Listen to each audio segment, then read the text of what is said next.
Bonjour chers amis traders, comme chaque fin de semaine, l'analyse rapide du Bitcoin, du DAX, de l'euro-dollar et du SP500 avec les CFD chez IG. Tout d'abord, le Bitcoin. Donc en analyse long terme, toujours très haussier, on le voit clairement avec toujours un prix qui est au-dessus des moyennes mobiles 20 et 50 orienté à la hausse, un RSI au-dessus de sa zone de neutralité, bon le stochastique qui confirme tout ça. Donc c'est extrêmement haussier, comme je le disais par contre la semaine dernière, on commence à avoir des nouvelles qui font penser que le Bitcoin est mainstream. Quand vous avez Paris Hilton qui est fasciné ou qui trouve vraiment fascinant le Bitcoin, bon, c'est un peu l'effet, non pas Kardashian comme je disais la semaine dernière, mais plutôt Nabila, et qui annonce un peu la fin des haricots sous peu, donc méfiance, en tout cas pour l'investissement long terme. Si on se replace dans une unité de temps plus rapide, par exemple sur du 1 heure, déjà sur une journée, pour voir un petit peu le contexte, on voit que bon, bah voilà, on a une petite stagnation qui est en cours après une forte hausse, ce qui est tout à fait normal. On est en train de repréparer potentiellement un nouveau cassure à la hausse. Là, on voit que une résistance apparaît ici. Si cette résistance est cassée, on pourra effectivement encore avoir une prolongée du mouvement haussier. Donc moi, je serais plus tenté de le prendre dans un investissement plutôt trading dans un horizon trading plutôt qu'investissement. Bon, tout simplement parce que voilà, il y a des divergences baissières qui apparaissent depuis un petit moment, même si elles ne sont pas encore validées. Il faut que le RSI casse sa zone de neutralité pour valider une divergence baissière, ce qui n'est pas le cas pour l'instant. Quoi qu'il en soit, donc on reste haussier. Et donc si ça casse par le haut, ça peut être intéressant de reprendre des positions là-haut. Si ça casse par le bas, soit on se met un trading à la vente, selon toujours le modèle que vous commencez à bien connaître maintenant, qui est hop, soit ça casse, on attend que ça revienne sur la zone de neutralité pour voir si ça amorce un range ou si ça confirme la baisse. Si ça baisse là, ici, ça va être intéressant de prendre position en trading sur une tendance baissière, sur un trend baissier. En revanche, là, si après c'est un peu ce qui est en train de se passer là. C'est pour ça que moi, c'est quand même plutôt mon scénario privilégié en tout cas la semaine à venir. Si ça casse, si ça rebondit plutôt sur le RSI, on pourra prendre une position plutôt à l'achat, enfin un trend haussier. Et là, il suffira de descendre dans une unité de temps inférieure pour voir un peu ce qui se passe, donc dans une unité de temps 1 heure par exemple, et de voir un peu ce qui se passe si on trouve une position intéressante à l'achat. Donc voilà, effectivement, ce niveau-là me paraît pas mal en cas de cassure pour prendre une position. Ou si vraiment vous voulez vraiment jouer l'anticipation, ce que je ne recommande pas du tout, c'est de prendre une position dès maintenant, en supposant que le prix va repartir vers le haut, comme ceci. Concernant le DAX en horizon long terme, on voit qu'on est effectivement en train de tenter de sortir par le haut, en tout cas de toute cette zone de résistance ici. On pourrait retracer peut-être un peu plus proprement en la déplaçant plutôt ici. Donc on a depuis quelques semaines, on va dire depuis le début du mois de mars, une velléité à aller vers le haut. Donc on peut réinvestir pour moi sur le long terme. On est bien placé, le prix est au-dessus des moyennes mobiles 20 et 50 orienté correctement donc à la hausse. Le RSI est au-dessus de sa zone de neutralité, stochastique confirme tout ça. Donc c'est très haussier. Lorsqu'on se rapproche plutôt en mode trading, on voit aussi qu'on est dans un trend haussier. On casse toutes les résistances les unes après les autres. Donc celle-ci par exemple, pof, cassée. Je ne suis pas pile en face, comme ça, cassé. Là, on est en train d'en faire une nouvelle. Donc, pour cette semaine-là, ça va être intéressant peut-être aussi de rechercher à nouveau une prise de position à la hausse. On voit effectivement que les RSI ne forment pas de divergence. Donc, tout ce petit monde est très oscillant en journalier. On peut aussi bien sûr avoir une consolidation. C'est tout à fait possible cette semaine. On peut avoir quelque chose comme on a pu avoir là, il y a 2 semaines, quelque chose comme ça où le prix ne fait pas grand-chose. C'est tout à fait possible qu'on fasse ça.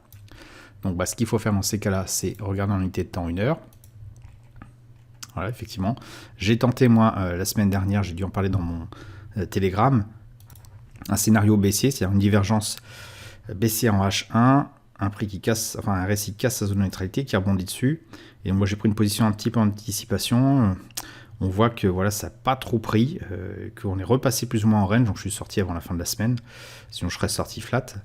La baisse au regard de la hausse est relativement faible. On sent qu'il y a beaucoup d'entités acheteuses, de personnes qui sont en mode acheteur ici, ce qui laisse à penser qu'on va certainement repartir à la hausse.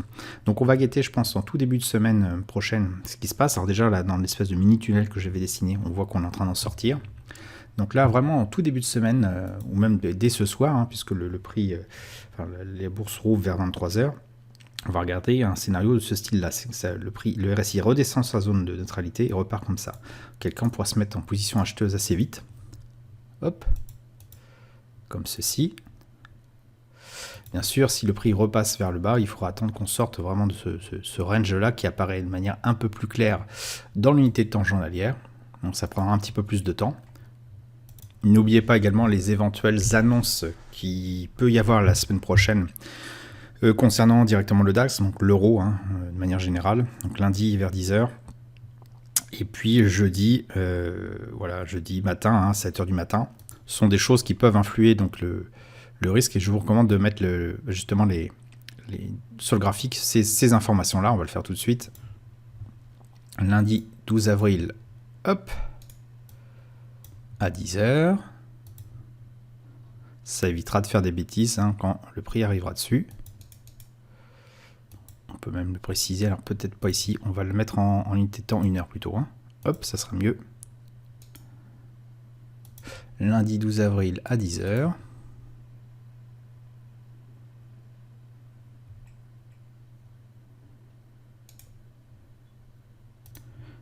Et le 15 avril à 7h. Voilà, comme ça, au moins, on aura tous les éléments de manière visuelle. Pour l'euro-dollar, on est effectivement toujours en mode range sur le très long terme, en un mois. Donc bon, en termes d'investissement, c'est pas l'idéal. Si vous voulez échanger vos liquidités, vos devises pour acheter du dollar ou le revendre, bon, peu importe, ça dépend d'où vous venez. Si vous venez effectivement de plus haut, si par exemple vous aviez échangé vos dollars à ce moment-là ici, l'euro ayant baissé, ça peut être effectivement intéressant de prendre partie de rechanger en euros maintenant. Maintenant, on ne sait pas trop ce qui va se passer, est-ce que l'euro va monter ou descendre. Ça reste quand même un grand cycle, donc on peut pas savoir à l'avance. Mais voilà, sur le très long terme, investissement euro et dollars, pas grand-chose à dire. Et même quand on se rapproche sur l'unité de temps une semaine, on voit qu'on est vraiment en range.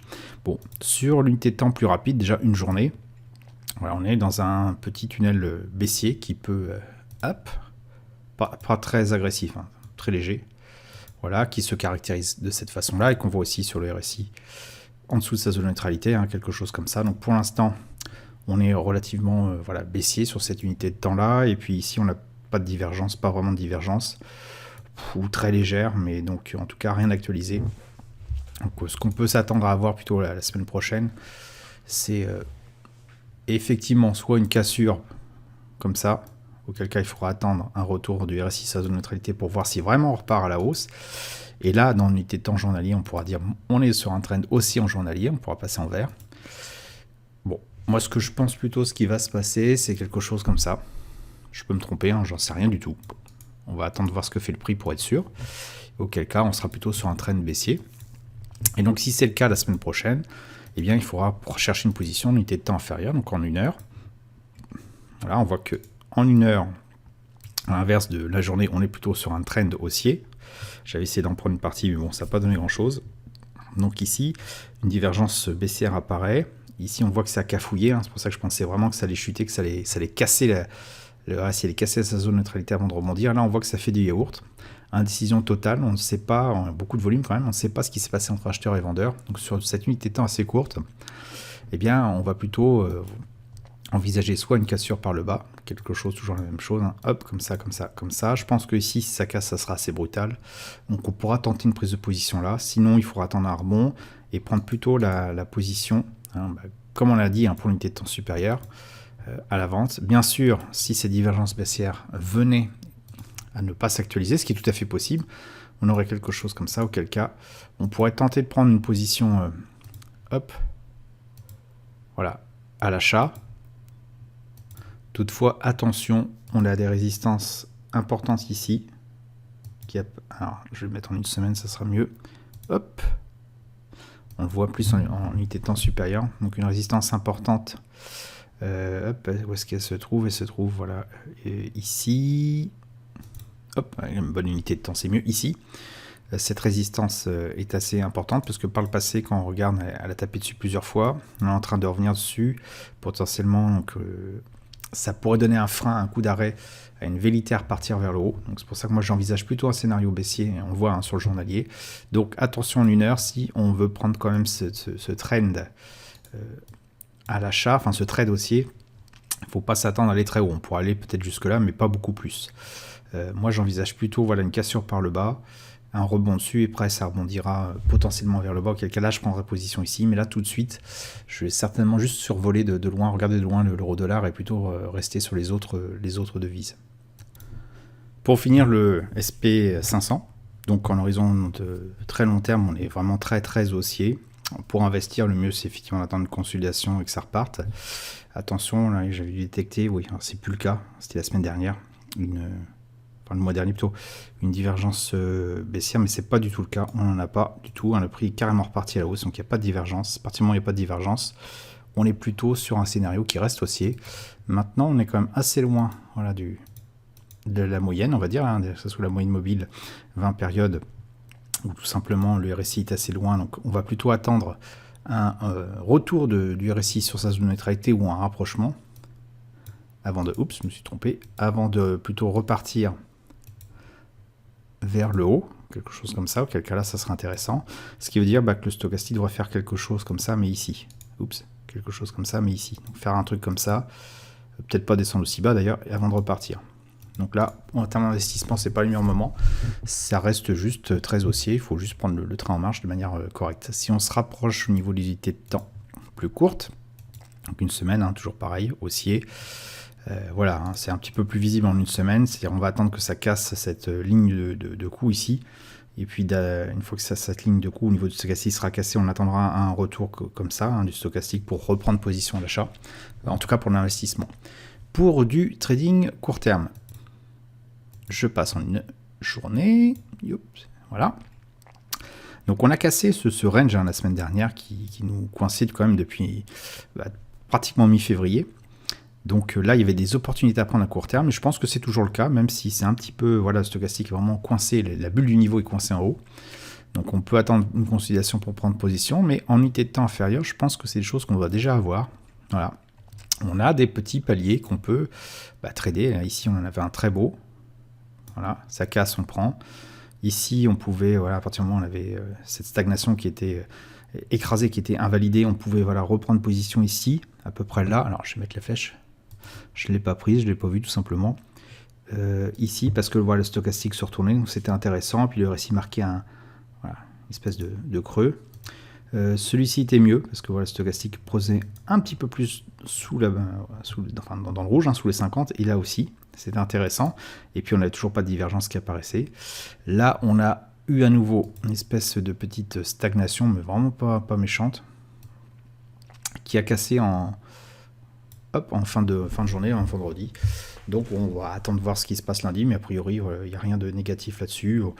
Disons que tout au plus, c'est pas la peine de se jeter dessus ce soir à 23h, mais attendons que le stochastique fasse quelque chose comme ça, puis on repart là pour prendre position, et puis on va essayer de continuer encore à jouer à faire des tours de manège tant que les conditions sont bonnes. Voilà, j'espère que vous avez apprécié cette analyse rapide, même si j'ai quand même mis 15 minutes, pas loin, de ces 4 valeurs que je suis depuis quelques temps. Si c'est le cas, n'hésitez pas à mettre un pouce bleu pour m'encourager à continuer. Abonnez-vous à la chaîne si vous voulez ne rater aucune nouvelle publication. Je vous dis merci et à bientôt sur le blog.